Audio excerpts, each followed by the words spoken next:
So I would say we're quite lucky because we have two co-artistic directors and co-founders who are juggernauts within their fields, which are music and dance. So we have Mikey J. Asante, who does music production, and Kenrick Sandy, who does the dance and the choreography. So the journeys have always been alongside each other with music and dance. Mikey and Kenrick are also best friends from school.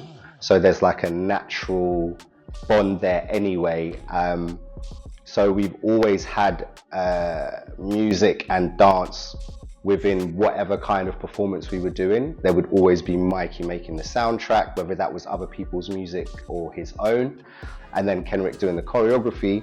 When it comes to productions, it's quite interesting because Mikey will sit with his equipment in the rehearsal room, he'll watch the choreography, and then sometimes he'll see something and he'll be like, oh, wait, show me that again. And then he'll go and then he'll come back 15 minutes later and he's added beats where there was movement, or he's taken stuff away, and it gels really organically.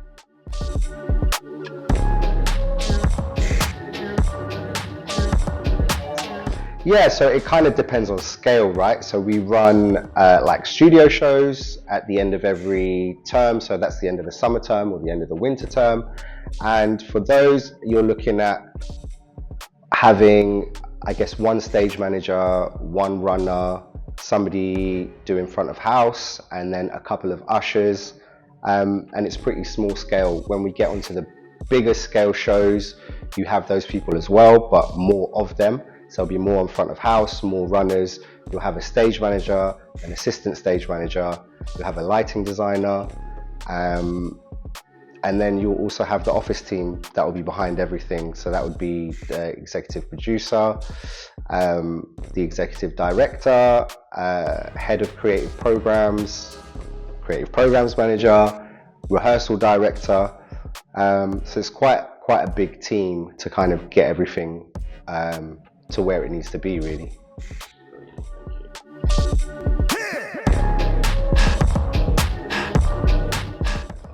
So from a dancer perspective, I would say it takes about 6 days a week that you'd be doing rehearsals. They're normally 10 till 6 rehearsals that we do. Outside of that, it's on you to make sure that your body conditioning is on par, what you're eating is correct. Kind of all of the similar things you would expect from an athlete is what we really expect from our dancers.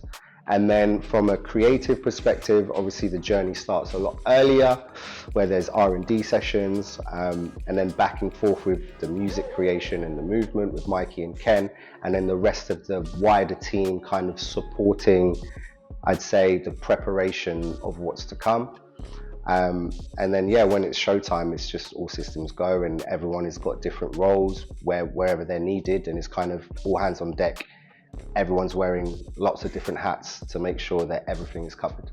Looking for dancers, we sometimes do open call. We recently did an open call, which we hadn't done in a while, but sometimes it's just knowing who you need and what you need for the piece, and then because of the knowledge within the scene and having been here for quite some time, you kind of have a rough idea of the type of people that you may want. I think because we've done so many shows now, we really know what it takes, not necessarily from a talent perspective, but I'd say more from a mindset perspective. You very much need a very particular type of mindset, and I would say resilience, to be involved in a Boy Blue production.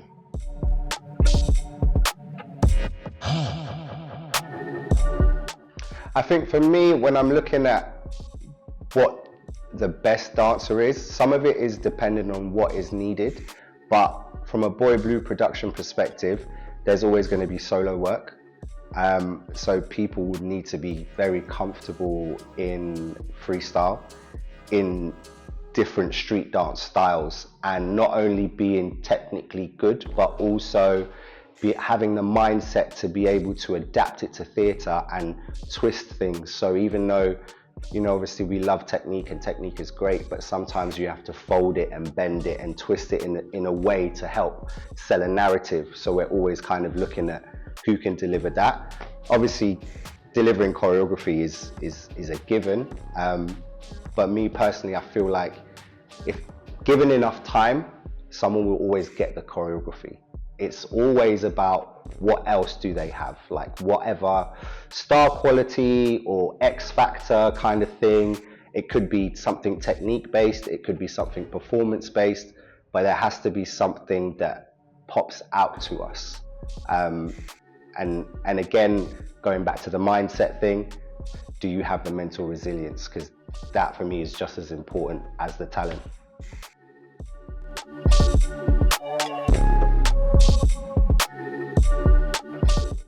I think the main one is to be as vigilant as possible.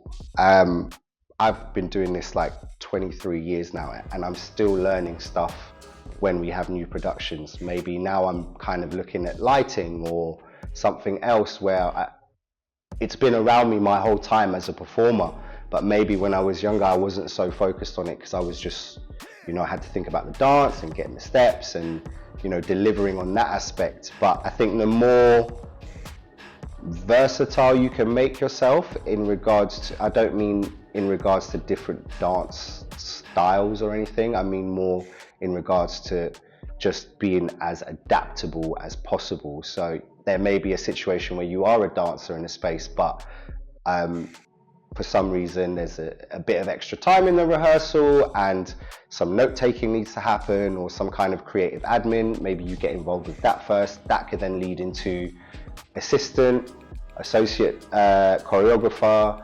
rehearsal director, eventually choreographer, eventually director, creator. So there are steps. If you look hard enough, there's definitely avenues that are happening all around you whilst you're dancing that you should be aware of.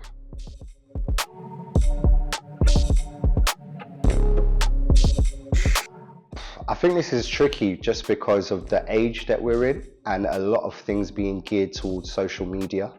And a lot of people contacting each other that way, but I always find a face-to-face or an in-person is always better. It gives you a better opportunity to leave your mark or leave your first impression, which is key.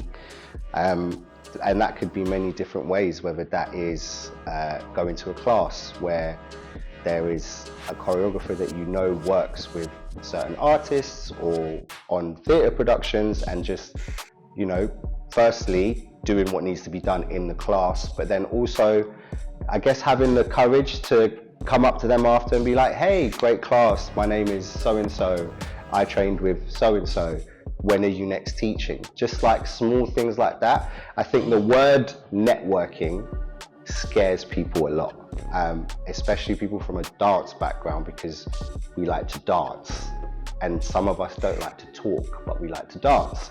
But I think if you kind of break it down into kind of increments and think about it more as a small conversation, or maybe you've gone to see a theatre show and there's an after party and, you know, it could be like, hey, great show, I love what you guys do. Do you have auditions? Do you have classes? Is there somewhere I can reach you? Sometimes it's those smaller steps I feel that are the more powerful networking tools than the whole notion of, right, I've got to do networking. Who do I need to contact? Who do I need to sell myself to? Sometimes just being personable and a nice person in these engagements will go a lot longer than I'm trying to sell myself because I'm a brand and I'm a business. I do understand that that's important, especially with social media, but I feel sometimes personal interaction, as small as it might be, can one day lead into something greater.